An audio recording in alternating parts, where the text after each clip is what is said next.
Hello everyone, welcome back to our channel, welcome back to Bengal sports blog. Bengal sports ব্লগের নতুন একটা ভিডিওতে তোমাদের সবাইকে ওয়েলকাম। আবার চলে এসেছে একটা নতুন ভিডিও নিয়ে। কেন নতুন ভিডিওটা? বেশ কিছু ইন্টারেস্টিং কথাবার্তা তোমাদের সাথে রয়েছে। অ্যাট ফার্স্ট, যদি চ্যানেল নতুন হও, do subscribe Bengal sports blog. এখনো যদি সাবস্ক্রাইব না করে থাকো, সাবস্ক্রাইব করে দাও। এছাড়া ইনস্টাগ্রাম এবং ফেসবুকে আমি বেঙ্গল স্পোর্টস ব্লগ নামে রয়েছি। আমাকে তোমরা যারা যারা এখন অব্দি ফলো করোনি, ইনস্টাগ্রাম এবং ফেসবুকে ফলো করে নাও। একটু আগেই, কিছুক্ষণ আগে একটা ম্যাচ শেষ হলো, দুর্দান্ত ম্যাচ। তিনটে ম্যাচ, অসাধারণ তিনটে ম্যাচ খেললো বাংলা। বেঙ্গল ভার্সেস বিহার ম্যাচ ছিল, যদিও এই ম্যাচটা বেঙ্গল কিন্তু জিততে পারেনি। শেষ দুটো ম্যাচে 11 গোল করে যে আউটস্ট্যান্ডিং পারফরমেন্স করেছিল সঞ্জয় সেনের ছেলেরা, সেইটা কিন্তু এই ম্যাচে হয়নি। মানে দেখো, প্রতিটা ম্যাচে যে 7টা-8টা করে গোল করবে বা 4টে-5টা করে গোল করবে ফুটবল, এটা হয় না। বিহারের এগেন্স্টে একটা পেনাল্টি মিস হয়েছে, সবই ঠিক আছে, এগুলো হতে পারে, এটা part and parcel of the game. Penalty miss করেছে, সবই হয়েছে, 0-0 ড্র হয়েছে এবং নেক্সট রাউন্ডে মেইন স্টেজে কিন্তু বেঙ্গল কোয়ালিফাই করলো, যেটা শেষ 2 বছর ধরে করতে পারছিল, which is a good sign and good point for Bengal football. And সেই জায়গাতে দাঁড়িয়ে কংগ্রাচুলেশন সমস্ত প্লেয়ারদেরকে এবং সঞ্জয় সেনকেও কংগ্রাচুলেশন যে বেঙ্গলকে নেক্সট লেভেলে নিয়ে যাওয়ার জন্য। এবং আগামীতে আমাদের যে পর্যায়ে খেলবে বেঙ্গল, সেখানে সমস্ত বাংলার সমস্ত ফুটবল প্রেমীদের এবং বেঙ্গল স্পোর্টস ব্লগের পুরোপুরি সাপোর্ট থাকবে বেঙ্গল টিমকে এবং সঞ্জয় সেনের ছেলেদের প্রত্যেককে। এটা গেল বেঙ্গল টিমের পার্ট। কামিং ব্যাক টু, সকালবেলা ইস্ট বেঙ্গল নিয়ে অনেক ভিডিও বানিয়েছি। ইস্ট বেঙ্গলে ক্লেটন সিলভা, রবসান রবিনো আসছে যাচ্ছে, সব কিছুই বলেছি মোটামুটি। যারা যারা এখন অব্দি ভিডিওটা দেখোনি, দেখবে একদম এই ভিডিওটার লাস্টে আমি লিঙ্কটা দিয়ে দিয়েছি তোমাদেরকে, স্ক্রিনে তোমরা দেখতে পাবে, এন্ড স্ক্রিনে দেওয়া রয়েছে, গিয়ে দেখে নিও। রবসান রবিনো, ক্লেটন সিলভা আসা যাওয়া নিয়ে যা কথাবার্তা জানানোর আমি জানিয়েছি। এই মুহূর্তে গুড নিউজ, যেটা আমি তোমাদেরকে বলছিলাম, মঙ্গলবার হয়নি, আজকে বুধবার, আজকে কিন্তু প্র্যাকটিসে জয়েন করে ফেলেছে হেক্টর ইউজতে। এবং সব থেকে যেটা important, hectare fit. Hectare ইউজতে fit মানে ম্যাচ ফিট নয়, যে ইঞ্জুরিটা হয়েছিল সেইখান থেকে ফিটনেস নিয়ে স্পেন থেকে ফিরে টিমের সাথে প্র্যাকটিস জয়েন করেছে। এখন মোটামুটি সপ্তাহখানেকের ওপর সময় রয়েছে ইস্ট বেঙ্গলের নেক্সট ম্যাচের জন্য।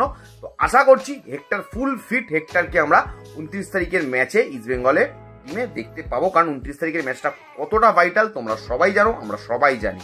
অ্যানাদার পয়েন্ট, সব থেকে যেটা ইম্পর্টেন্ট এই মুহূর্তে আমার মনে হচ্ছে, রাহুল টোরি একটা আলোচ্য বিষয়। মার্কেটে বেশ কিছুদিন ধরে আলোচনা চলছিল যে রাহুল টোরি ইস্ট বেঙ্গলেও রয়েছে, মোহামেডানেও রয়েছে, দুদিকেই রয়েছে, দু নৌকায় পা দিয়ে চলছে। বিভিন্ন কথাবার্তা আমরা বিভিন্ন জায়গাতে শুনতে পেয়েছি। দেখো, আজকে রাহুল টোরি ইস্ট বেঙ্গল ক্লাবের সহসভাপতি পদ থেকে কিন্তু ইস্তফা দিয়েছে। এবং আমরা সবাই জানি রাহুল টোরি যে সাচি স্পোর্টস রয়েছে, সাচি গ্রুপ রয়েছে, ওনারা কিন্তু এই মুহূর্তে মোহামেডান ক্লাবের একটা investor, I think 31% share hold করছেন ওনারা, এবং বোর্ড অফ ডিরেক্টরসেও রয়েছেন। এবং সেই জায়গাতে দাঁড়িয়ে আমার মনে হয় রাহুল টোরি যে ডিসিশনটা নিয়েছেন, ইটস এ গুড ডিসিশন। কারণ দেখো, অবশ্যই কথাবার্তা হবেই মোহামেডান ইস্ট বেঙ্গল, পরবর্তীতে কি হবে, ইমামি থাকবে কি থাকবে না, ইমামির সাথে চুক্তি শেষ হয়ে যাওয়ার পরে কি হবে, সেগুলো নিয়ে অনেক রকম আলোচনা বিষয়ে উঠে আসছে, অনেক কিছু গসিপ, অনেক কিছু স্পেকুলেশন সবই আছে। পরবর্তীকালে কি হবে সেটা পরবর্তীকালে কথা। বাট এই মুহূর্তে দাঁড়িয়ে ওনার এই ডিসিশনটাকে আমি সম্পূর্ণ সমর্থন জানাই। এবং অবশ্যই উনি ইস্ট বেঙ্গল ক্লাবের সাথে যুক্ত ছিলেন, অবশ্যই ইস্ট বেঙ্গল ক্লাবের সাথে কে না যুক্ত হতে চাইবে, এটা স্বাভাবিক ব্যাপার। বাট উনি এই মুহূর্তে মোহামেডানের সাথে রয়েছেন, ইটস এ গুড থিং, আমাদের বেঙ্গলেরই ক্লাব। এবং আশা করছি মোহামেডানের যে উনি ইনভেস্ট করছেন, মোহামেডান আরো ভালো করুক এবং ওনাকে অল দ্য বেস্ট। এবং উনি অনেক কিছু করতে চাইছেন স্পোর্টস নিয়ে, খেলা নিয়ে, ফুটবল নিয়ে, which is a great thing.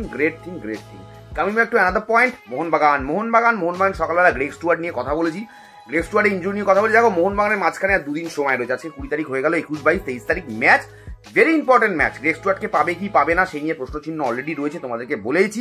সকালের ভিডিওটাতে দেখে নেবে, এখন অব্দি যারা যারা দেখোনি, এন্ড স্ক্রিনে রয়েছে। অনিরুদ্ধ থাপা, তোমরা সবাই জানো যে অনিরুদ্ধ থাপার কিন্তু একটা ইনজুরি হয়েছে। অনিরুদ্ধ থাপা কিন্তু মোহনবাগানে কিন্তু ডেলি স্টার্টার, মরিনোর টিমে কিন্তু আমরা অনিরুদ্ধ থাপাকে দেখতে পাই। বাট ইন্ডিয়ান ন্যাশনাল ক্যাম্পে গিয়ে কিন্তু অনিরুদ্ধ থাপার একটা ইনজুরি হয়েছে। সেই ইনজুরি থেকে অনিরুদ্ধ থাপা যদিও মোহনবাগানের প্র্যাকটিস জয়েন করেছে, তবে প্র্যাকটিসে কিন্তু রিকভারি সেশন চলছে। যে ইনজুরিটা অনিরুদ্ধ থাপার ছিল, সেই রিকভারি থেকে কিন্তু যে ইনজুরিটা ছিল, সেই ইনজুরিটা থেকে কিন্তু অনিরুদ্ধ থাপা রিকভারি সেশন চলছে, রিকভার করার চেষ্টা করছে। এবং আশা করছি, যেহেতু সময় কম, জানি না রিকভার হবে কিনা, বা 2 দিন বাদে একদম স্টার্ট করতে পারবে কিনা অনিরুদ্ধ থাপা। যদিও মোহনবাগানে অনেক অপশান রয়েছে, মোহনবাগানের প্রচুর, সেদিকে আমাদের সকলের চোখ থাকবে। আশিস টাইয়েরও কিন্তু হালকা নিগিল ছিল, একটা হালকা ইনজুরি ছিল ন্যাশনাল টিমে যখন ক্যাম্পে ছিল, আমরা শুনতে পেয়েছিলাম, সেদিকেও আমাদের চোখ থাকবে। সামার ট্রান্সফার উইন্ডোতে যে সমস্ত ভারতীয় প্লেয়ারদেরকে নিয়ে প্রচুর আলোচনা হয়েছে, দীর্ঘদিন ধরে আলোচনা হয়েছে, তাদের মধ্যে সবচেয়ে উল্লেখযোগ্য নাম অ্যালেক্স সাজি। এই বিষয়ে কোনো সন্দেহ নেই, অ্যালেক্স সাজি হায়দ্রাবাদের ক্যাপ্টেন, হায়দ্রাবাদ ফুটবল ক্লাবের ক্যাপ্টেন, এই মুহূর্তে ইন্ডিয়ান সুপার লিগে যে টিমটা খেলছে, এবং যথেষ্ট ভালো খেলছে টিমটা, আমি বলবো যথেষ্ট ভালো খেলছে।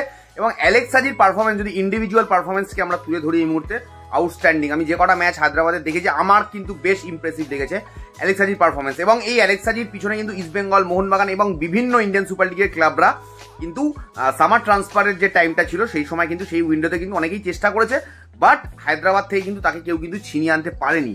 যদিও এই মুহূর্তে কিন্তু যতটুকু আমি জানি, অ্যাজ পার মাই ইনফরমেশন, হায়দ্রাবাদের সাথে কিন্তু আরেকটা বছরেরও চুক্তি রয়েছে, নেক্সট ইয়ারেরও কিন্তু চুক্তি রয়েছে অ্যালেক্স হাজির। তবে এই মুহূর্তে যা খবর, মোহনবাগান সুপার জায়ান্ট কিন্তু বেশ একটা মোটা টাকার চুক্তি কিন্তু অ্যালেক্স হাজির দিকে বাড়াচ্ছে, বা অ্যালেক্স হাজির সাথে কিন্তু কথাবার্তা বা যোগাযোগ করার চেষ্টা করছে।